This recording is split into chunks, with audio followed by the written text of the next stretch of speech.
Voilà, bienvenue à chacun pour ce nouveau culte de l'église évangélique de Pentecôte de Célestat.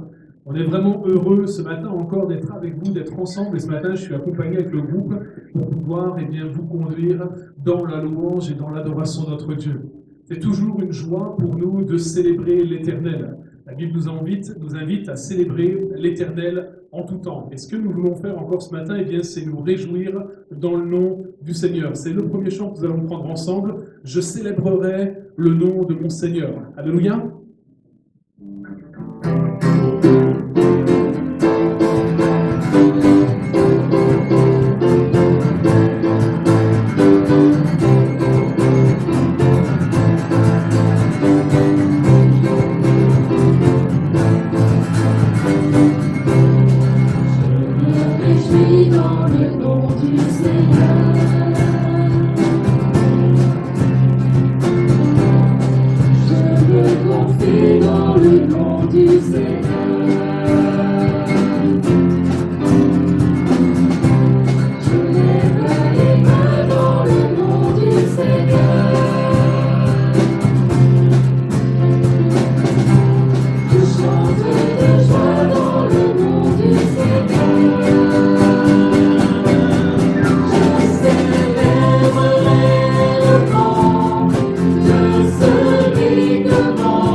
Que le nom du Seigneur soit béni ce matin, c'est une vraie joie pour nous. Et on célèbre le nom de l'Éternel en tout temps. Alors on va prendre et on va enchaîner quelques chants ce matin, 3 chants qui nous redisent combien Dieu est bon. L'Esprit du Seigneur est sur nous, notre combat est le combat de Dieu.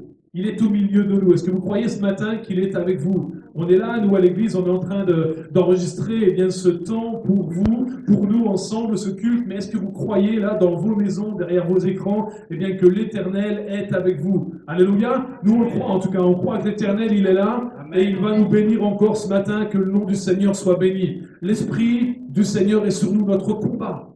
Il s'agit d'un combat, un combat spirituel. Notre combat, c'est le combat de Dieu. Amen. La Bible dit, tes ennemis sont devenus mes ennemis. Alléluia. Que le nom du Seigneur soit béni ce matin. Alléluia.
dernière fois, exaltons. Exaltons et célébrons le nom de Jésus. Glorifions et proclamons Jésus-Christ le roi.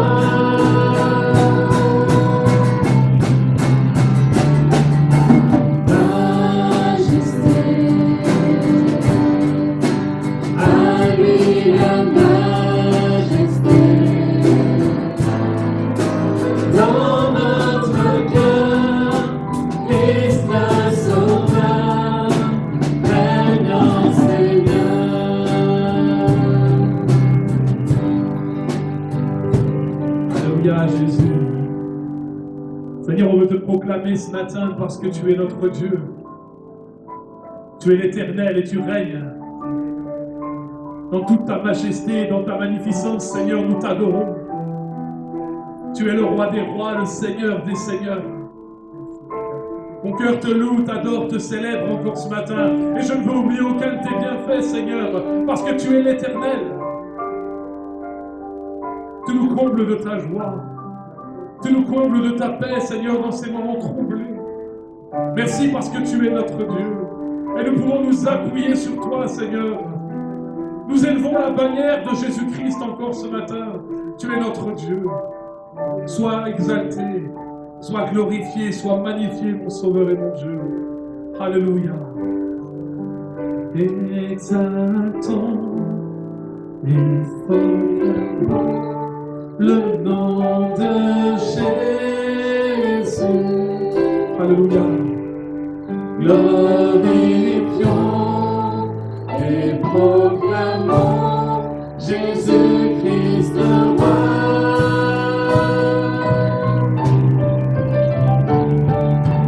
Majesté, à lui la majesté. Dans notre cœur, Christ le Sauveur, règne en Seigneur.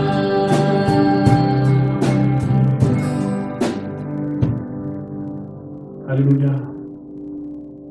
Alléluia, nous célébrons sa majesté, son autorité.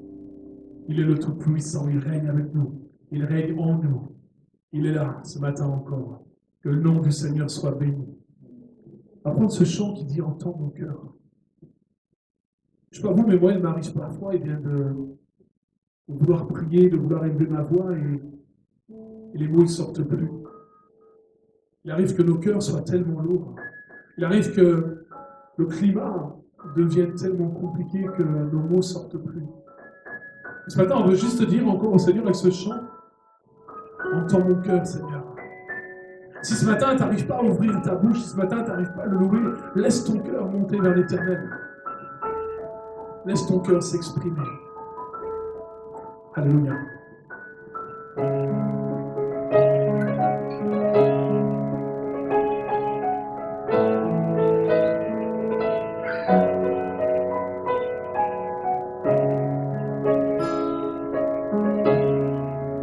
Comment expliquer et comment décrire un amour si grand, si puissant que rien ne peut le contenir. Tu sais mes espoirs,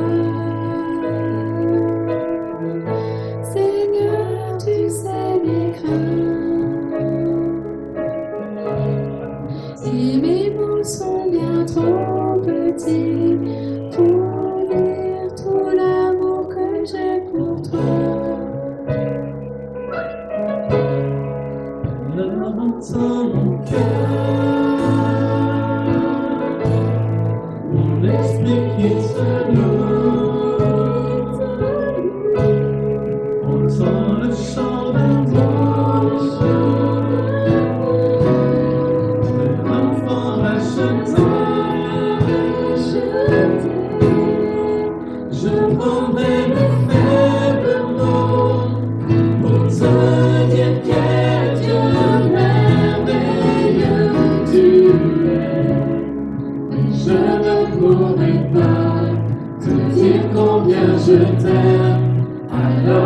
entends mon cœur.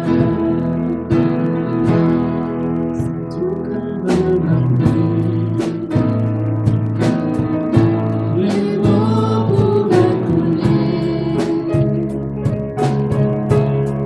Et si j'avais l'éternité, je ne pourrais pas l'exprimer.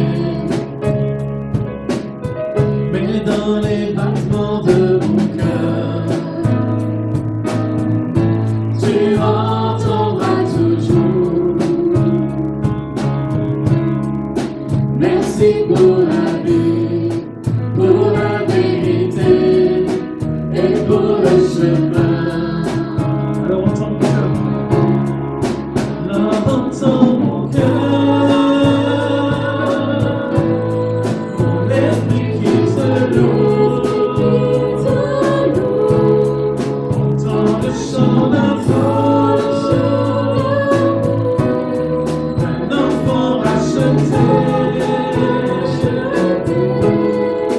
Je prendrai mes faibles mots pour te dire quel Dieu merveilleux tu es. Mais je ne pourrai pas te dire combien je t'aime. Alors entends mon cœur.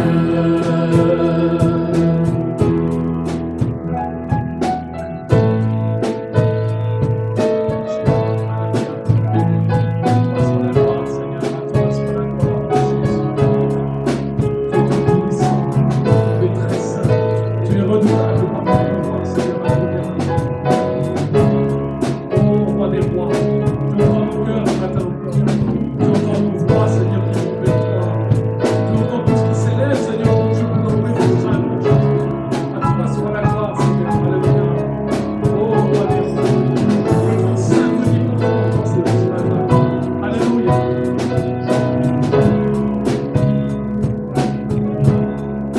Alors entends mon cœur, nos esprits qui te louent. Entends les chants d'amour, de tout est racheté. Nous prendrons nos faibles mots pour te dire quel Dieu merveilleux tu es. Mais nous ne pourrons pas te dire tout notre amour. Alors entends nos cœurs. Alors entends nos cœurs, nos esprits qui te louent. Entends le chant d'amour,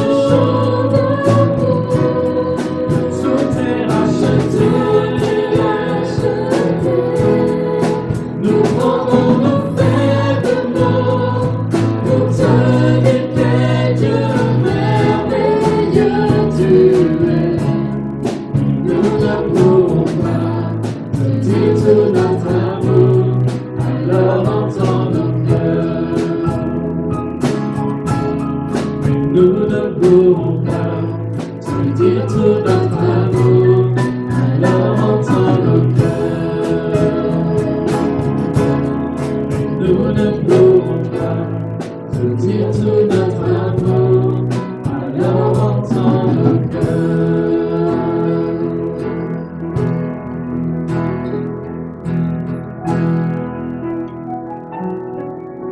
Alléluia.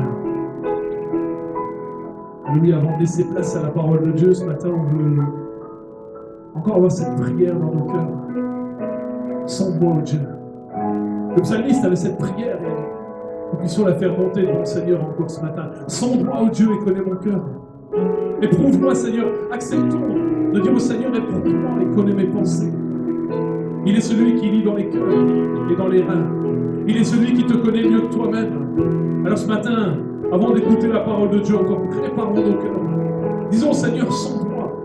Sonde-moi, Seigneur. Fais ressortir tout ce que moi, je ne vois pas encore.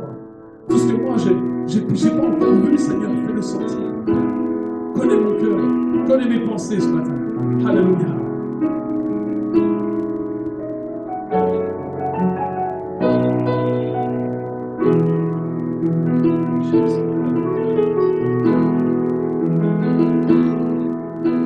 Sonde-moi, ô Dieu,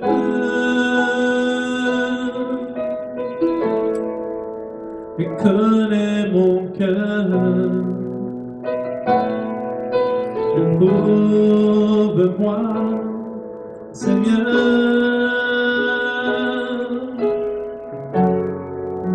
et connais mes pensées.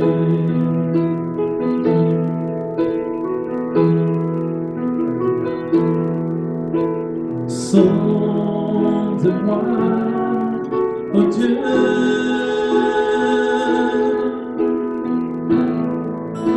et connais mon cœur. Éprouve-moi, Seigneur,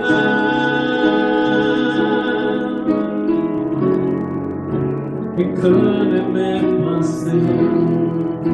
Regarde si je suis loin de toi. Regarde si je suis sur une mauvaise voie. Regarde si je suis loin de toi. Et conduis-moi dans toutes tes voies.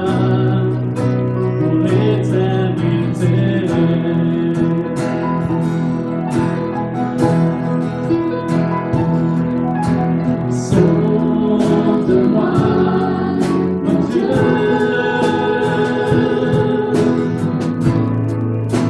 et connais mon cœur.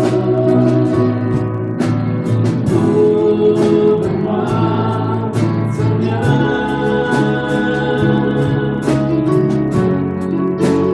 connais mes pensées. Regarde si je suis loin de toi. Regarde si je suis sur une mauvaise voie. Regarde si je suis loin de toi. Et conduis-moi dans toutes tes voies. Regarde si je suis loin de toi. Regarde si je suis sur une mauvaise voie. Regarde si je suis loin de toi. Et conduis-moi dans toutes tes voies pour l'éternité.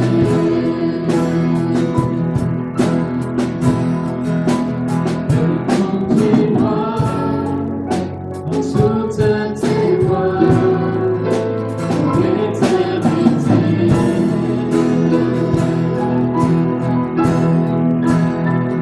Conduis-moi dans toutes tes voies pour l'éternité.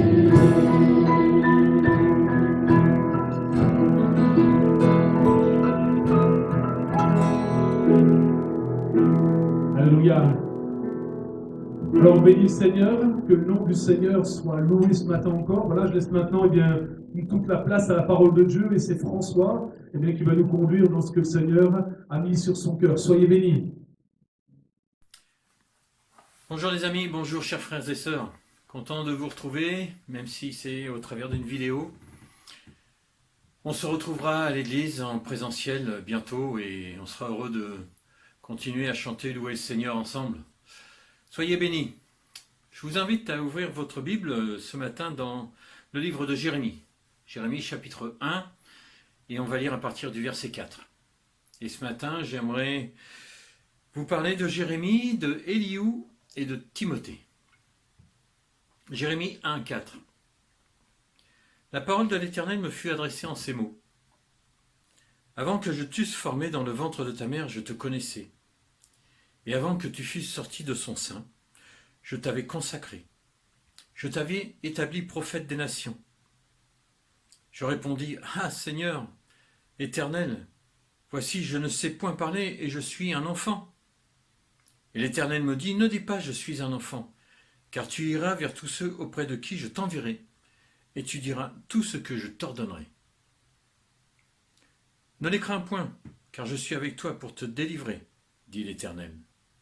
Puis l'Éternel étendit sa main et toucha ma bouche. Et l'Éternel me dit, voici, je mets mes paroles dans ta bouche. Regarde, je t'établis aujourd'hui sur les nations et sur les royaumes, pour que tu arraches et que tu abattes, pour que tu ruines et que tu détruises, pour que tu bâtisses et que tu plantes. Peut-être avez-vous une image du prophète comme un vieillard barbu, rempli de sagesse, parlant peu et avec autorité de la part de Dieu. Mais dans le chapitre 1 de Jérémie, on s'aperçoit que c'est un jeune prophète qui est en conversation avec Dieu. Jérémie est un adolescent et il dit de lui-même, selon les versions, « Je suis un enfant ». Mais Dieu lui parle. Et Jérémie a besoin d'encouragement. Alors Dieu lui dit, « Je te connaissais. Avant que je t'eusse formé dans le ventre de ta mère, je te connaissais. » Dieu nous connaît. Dieu vous connaît. Je t'avais consacré. C'est un choix de Dieu. C'est Dieu qui donne, c'est Dieu qui qualifie. Je t'avais établi prophète des nations. Voilà la destinée de Jérémie, être prophète, serviteur de l'Éternel.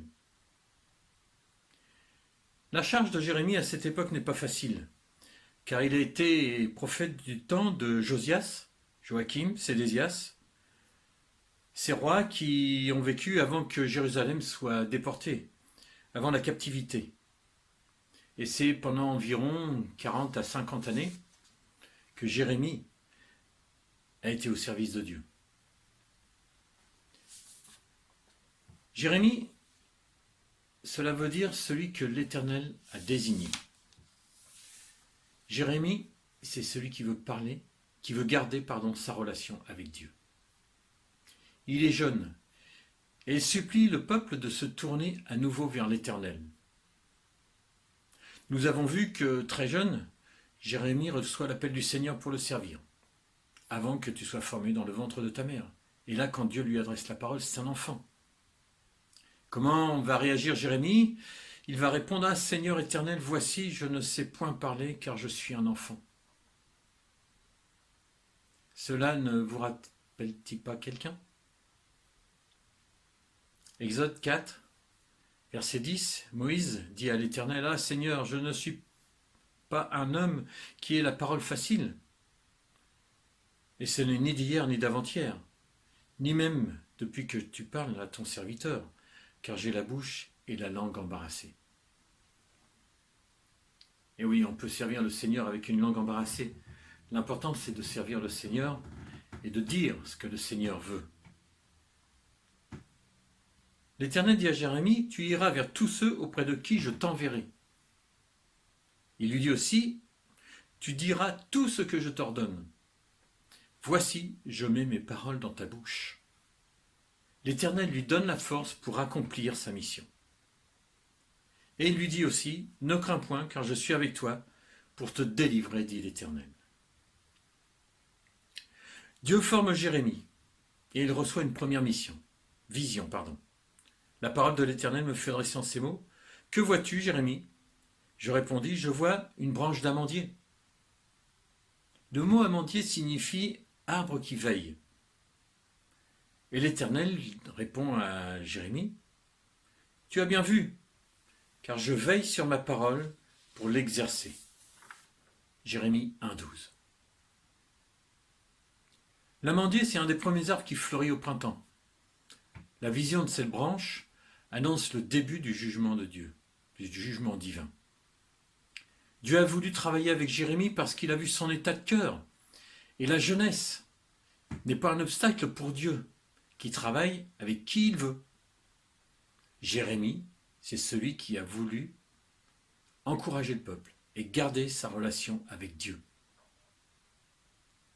Jérémie 31,13 nous dit « Alors les jeunes filles se réjouiront à la danse, les jeunes hommes et les vieillards se réjouiront aussi. Je changerai leur deuil en allégresse et je les consolerai. Je leur donnerai la joie après leur chagrin. On connaît bien ces versets, on les chante. Je changerai leur deuil en allégresse. Et oui, c'est un encouragement pour le peuple. Mais le peuple n'a pas écouté. Jérémie n'est pas que le prophète des malédictions ou des malheurs, pas du tout. Jérémie a voulu encourager le peuple. Il a écrit des lamentations, mais le contexte et tout l'état historique nous rappellent que ce n'était pas des périodes faciles pour Juda. Ce n'était pas des périodes faciles pour le peuple de Dieu. Et donc il écrit, je changerai leur deuil en allégresse, je les consolerai. Il y a de l'espérance avec le Seigneur. Mais une chose, c'est que le peuple n'a pas écouté et il le traite même de menteur. Dans Jérémie 43:2, il est écrit, ils dirent à Jérémie, tu dis des mensonges. Et oui, Jérémie parle de la part de Dieu et pourtant on le traite de menteur. Un autre jeune homme, Éliou. Éliou, on le trouve dans Job. J'aime beaucoup le livre de Job. Et Éliou, c'est celui qui veut montrer Dieu. Au chapitre 33 du livre de Job, il dit ceci. Chapitre 33, verset 1. Maintenant donc, Job, écoute mes discours, prête l'oreille à toutes mes paroles. Voici, j'ouvre la bouche. Ma langue se remue dans mon palais. C'est avec droiture de cœur que je vais parler. C'est la vérité pure qu'exprimeront mes lèvres. L'Esprit de Dieu m'a créé et le souffle du Tout-Puissant m'anime. Si tu le peux, réponds-moi. Défends ta cause. Tiens-toi prêt. Devant Dieu, je suis ton semblable. J'ai été comme toi, formé de la boue. C'est avec droiture de cœur que je vais te parler. Le Seigneur, c'est comme ça qu'il nous veut. Il veut des hommes et des cœurs droits. Une autre traduction du verset 4, c'est l'Esprit de Dieu qui m'a formé, c'est le souffle du Tout-Puissant qui fait vivre. Et oui, c'est le souffle de Dieu qui nous donne la vie. C'est toujours bien de savoir d'où l'on vient. Au verset 3, il dit aussi, c'est avec droiture de cœur, je vous l'ai dit, c'est la vérité qu'exprimeront mes lèvres. Dans son discours, Éliou montre qu'il n'est pas toujours habile, même des fois maladroit. Mais c'est pourtant lui qui va vouloir montrer Dieu à Job.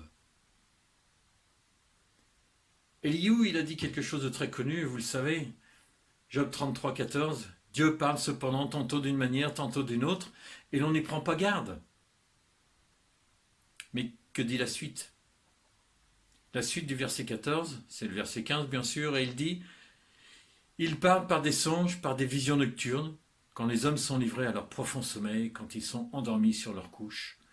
Alors il leur donne des avertissements, et met le sceau à ses instructions, afin de détourner l'homme du mal et de les préserver de l'orgueil, afin de garantir son âme de la fausse, et sa vie des coups du glaive.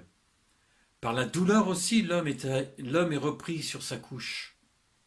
Quand une lutte continue, vient agiter ses os. Alors il prend en dégoût le pain, même les aliments les plus exquis. Sa chair se consume et disparaît. Ses os qu'on ne voyait pas sont mis à nu. Son âme s'approche de la fosse et sa vie des messagers de la mort.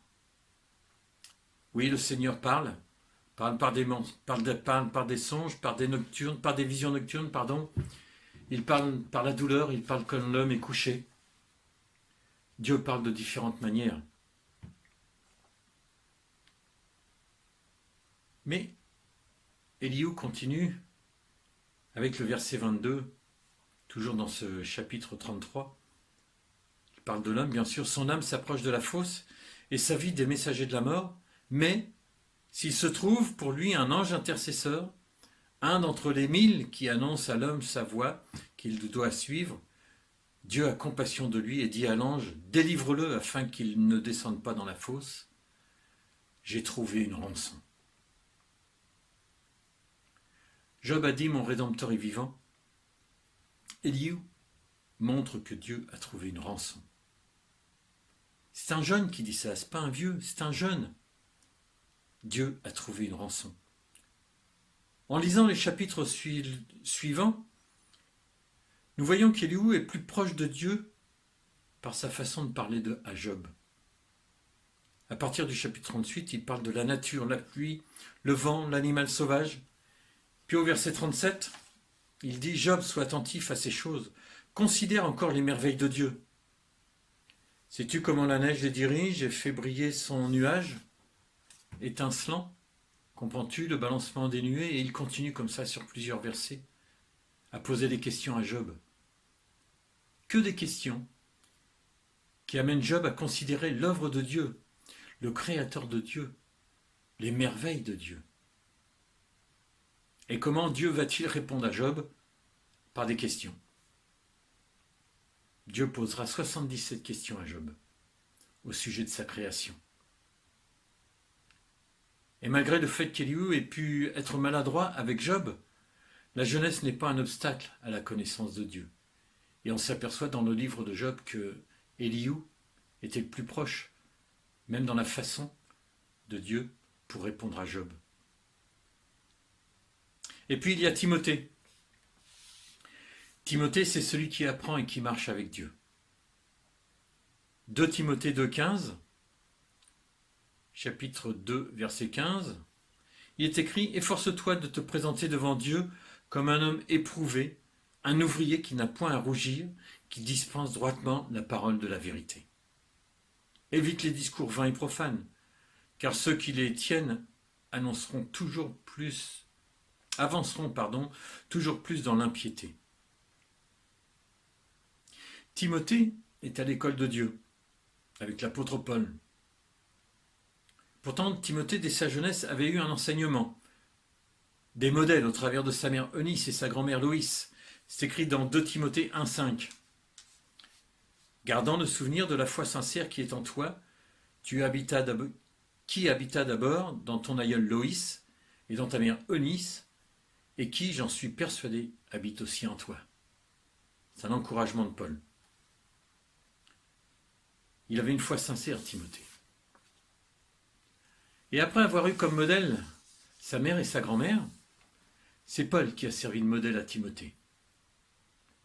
2 Timothée 3,10 nous dit « Pour toi, tu as suivi de près mon enseignement, ma conduite, mes résolutions, ma foi, ma douceur, ma charité, ma constance, mes persécutions, mes souffrances.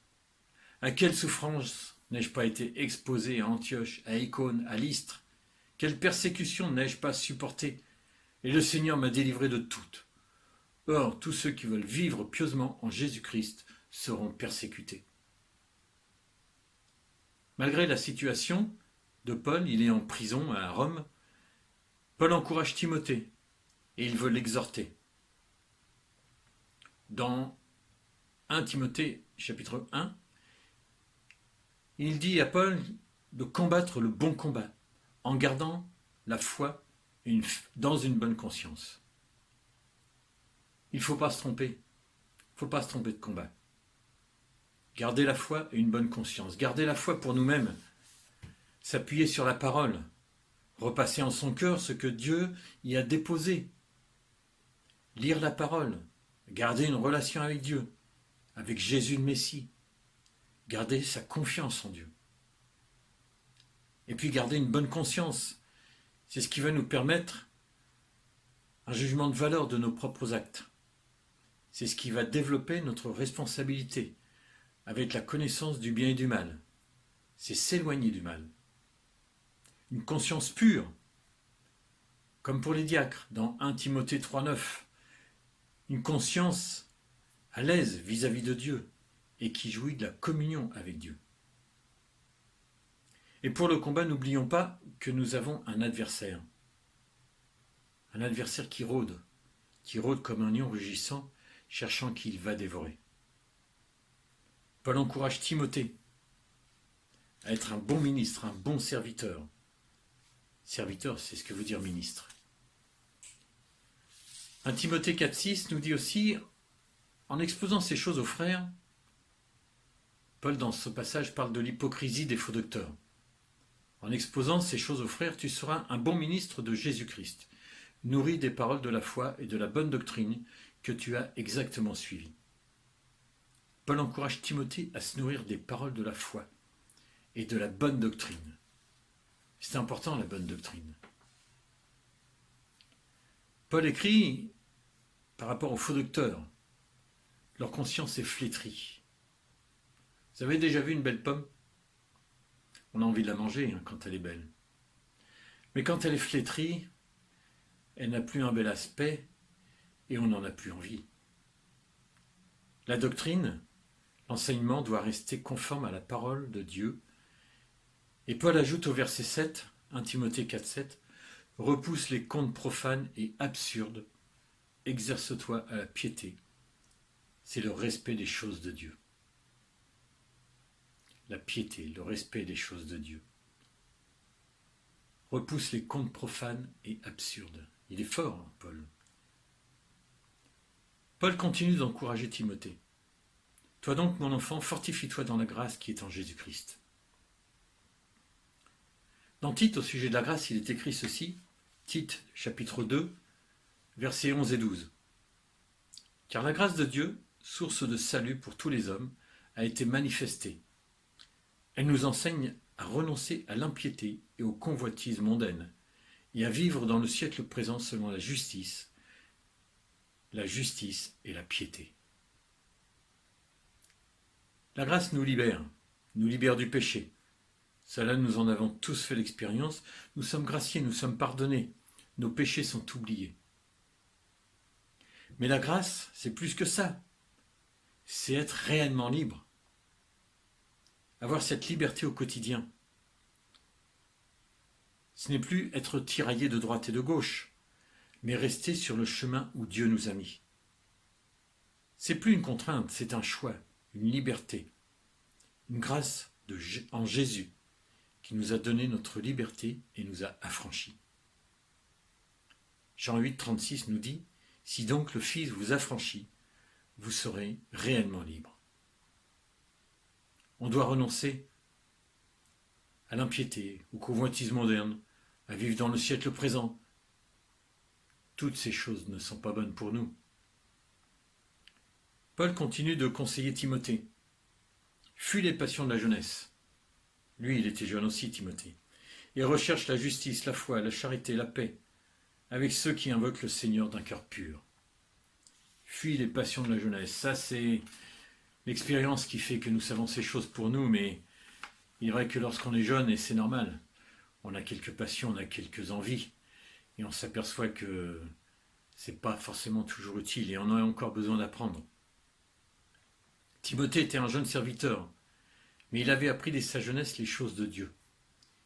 Il les a aimées. Elles l'ont rapproché de Dieu, et quand le temps est venu, il a pu être un serviteur zélé pour son Seigneur. Timothée a appris à marcher avec Dieu dès sa jeunesse. Voilà 3 jeunes serviteurs. 3 jeunes qui ont voulu servir Dieu, qui ont accepté de servir Dieu. Jérémie, c'est celui qui veut garder sa relation avec Dieu, malgré tout, malgré les circonstances, malgré la situation. Éliou, c'est celui qui veut montrer Dieu, qui veut essayer d'aider, qui veut encourager. Timothée, c'est celui qui apprend, celui qui marche avec Dieu. Il apprend lui et il apprend aux autres et il marche avec Dieu. Avec le Seigneur, ce ne sont pas les années qui vont compter. Dieu travaille avec ceux qui ont le cœur disposé. Dieu travaille avec ceux qu'il a choisis. La vie du chrétien n'est pas toujours facile, à l'exemple de Jérémie. Le chrétien est parfois maladroit, mais peut amener à Dieu, même dans sa maladresse, comme Éliou. Le chrétien est sur un chemin sur lequel il devra toujours apprendre à écouter, à obéir à Dieu. Pour terminer, je lirai ce verset de Jean 15, 5. Je suis le cep, vous êtes les sarments. Celui qui demeure en moi et en qui je demeure porte beaucoup de fruits, car sans moi vous ne pouvez rien faire. Sans Jésus, nous ne pouvons rien faire. Celui qui demeure en moi, la condition est de demeurer en Jésus, d'accepter tout ce qu'il nous a donné, d'accepter de vivre avec la piété, d'accepter de vivre avec la foi, d'accepter de vivre avec la crainte de l'Éternel, d'accepter d'être au service de Dieu. Ce n'est pas à nous de nous améliorer nous-mêmes.